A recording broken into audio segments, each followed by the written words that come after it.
अंग्रेजों की नाको दम कर दिया था। और उस समय एक गीत गूंजता था बंगाल में,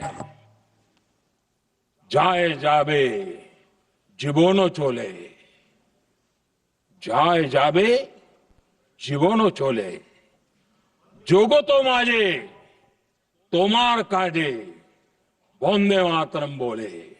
अर्थात, हे मां, संसार में तुम्हारा काम करते और वंदे मातरम कहते जीवन भी चला जाए तो वो जीवन भी धन्य है।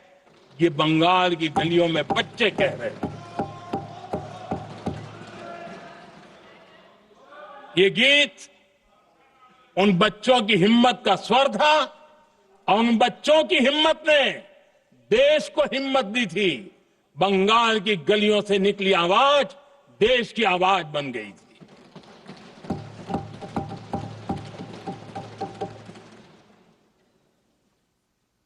1905 में फरीदपुर के गांव में बहुत छोटी छोटी उम्र के बच्चे जब वंदे मातरम के नारे लगा रहे थे, अंग्रेजों ने बेरहमी से उन पर कोड़े मारे थे। यानी एक प्रकार से जीवन और मृत्यु के बीच लड़ाई लड़ने के लिए मजबूर कर दिया था। इतना अत्याचार हुआ था।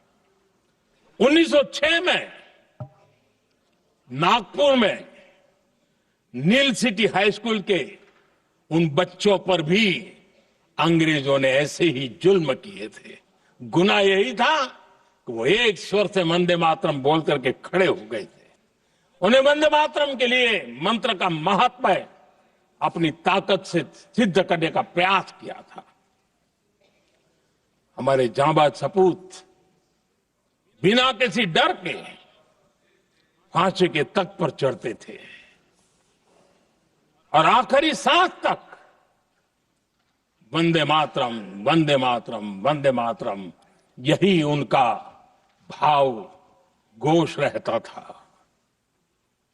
खुदीराम बोस, मदनलाल ढींगरा, राम प्रसाद बिस्मल, अशफाक उल्लाह खान, रोशन सिंह, राजेंद्र नाथ लाहिड़ी, रामकृष्ण बिस्वास, अनगिनत जिन्होंने वंदे मातरम कहते कहते फांसी के फंदे को अपने गले पर लगाया था। लेकिन देखिए, ये अलग अलग जेलों में होता था, अलग अलग इलाकों में होता था। प्रक्रिया करने वाले चेहरे अलग थे, लोग अलग थे। जिन पर जुल्म हो रहा था उनकी भाषा भी अलग थी। लेकिन एक भारत श्रेष्ठ भारत, इन सब का मंत्र एक ही था, वंदे मातरम।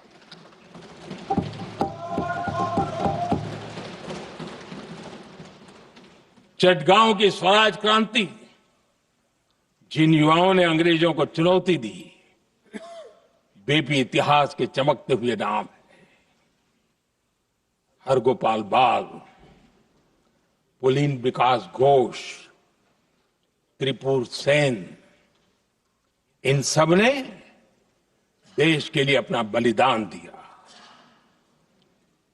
मास्टर सूर्यसेन को 1934 में जब फांसी दी गई, तब उन्होंने अपने साथियों को एक पत्र लिखा और पत्र में एक ही शब्द की गूंज थी और वो शब्द था वंदे मातरम।